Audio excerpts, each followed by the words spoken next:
क्या डॉक्टर साहब आप ये मानते हैं कि कांग्रेस जो है, जो उस समय आपदा से जो गुजरी है, स्थिति प्रदेश की गुजरी है, क्या उनकी जरूरतों को पूरा कर पाने में सफल हो रही है या नहीं हुई है? क्या स्थिति है जिस समय, क्या मानते हैं आप इस चीज को लेकर के?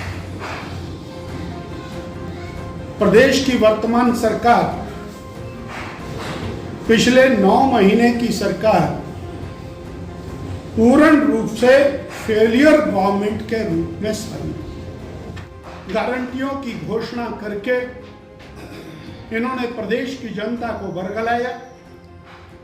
सत्ता में आने के बाद गारंटियां पूरी करने के ऊहापोह के अंदर सरकार लगातार फंसी हुई दिखाई देती है।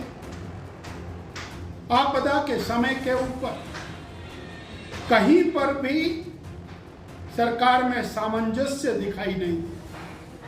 सरकार और अधिकारी, मुख्यमंत्री और मंत्री, इन सबके कार्यों के अंदर स्पष्ट रूप से विरोधाभास दिखाई देता है, जिसके कारण हिमाचल की जनता प्रभावित हुई है। और जहां पर जो राहत राशि पहुंची उसके अंदर भाई भतीजावाद, मेरा तेरा करते हुए जो आपदा प्रभावित लोग हैं उनके अंदर भी इन्होंने और मेरा और तेरा करके समाज को एक कष्ट पहुंचाने का काम किया है। और ये सरकार हर मामले में पूरी तरह से विफल हुई है। आज जिस स्थिति के ऊपर लॉ एंड ऑर्डर पहुंचा है, हमारे सामने हमीरपुर की घटनाएं, बहुत जोर जोर से ये लोग मणिपुर की घटना की चर्चा किया करते थे।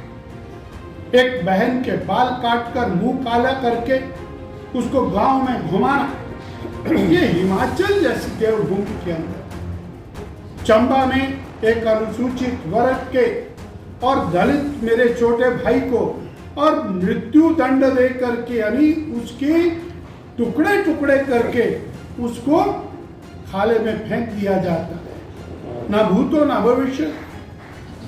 वही हालत सोलन जिला के बद्दी बरोटी वाला में सरेआम फायरिंग होती है, हत्याएं होती है।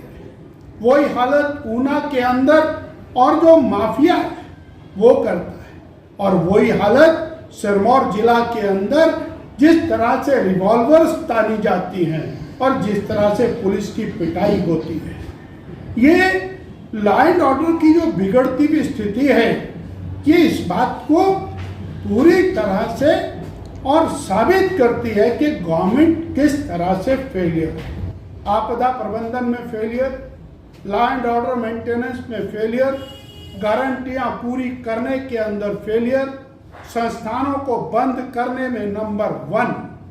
सारे संस्थान, चिकित्सा संस्थान, स्कूल, कॉलेज, यूनिवर्सिटीज सबको बंद करने के काम पर जुटी है सरकार। इसलिए ये फेलियर गवर्नमेंट।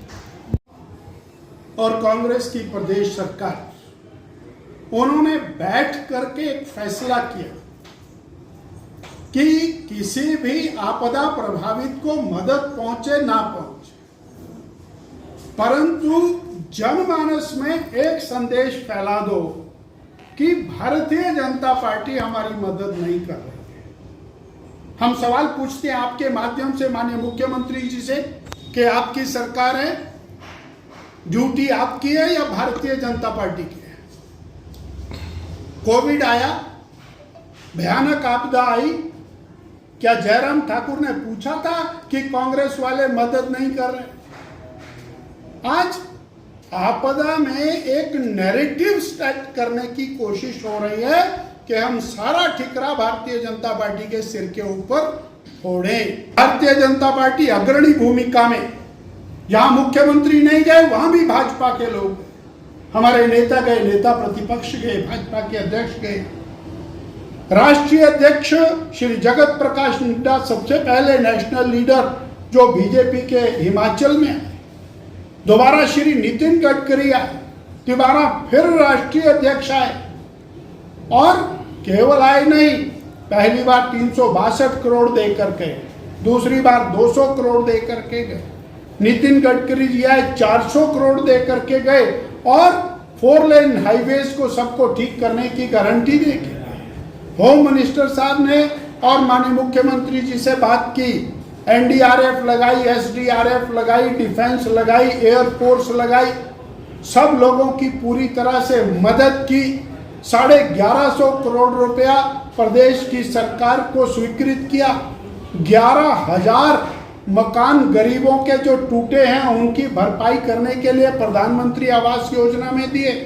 और माननीय राष्ट्रीय अध्यक्ष जी ने गारंटी की मुख्यमंत्री जी के पास बैठ के मीडिया के साथ कि आप पैसा इस्तेमाल करिए, यूसी भेजिए, पैसे की कमी नहीं होगी। हम ये कह रहे हैं, इन्होंने भूमि नहीं दी, मकान कहाँ से बनेगा? एक भी मकान का पैसा अभी तक अलॉट नहीं किया, मकान कहाँ से बनेगा? प्रधानमंत्री आवास योजना के सारे मकान जूं के तूं पड़े, जमीन बह गई है, जमीन नरम हो गई। उसके लिए जमीन की व्यवस्था करना और पूरी तरह से दायित्व को अपने सिर पर लेना, वो सरकार की ड्यूटी है। बीजेपी सरकार को चेतना करने के लिए पूरी तरह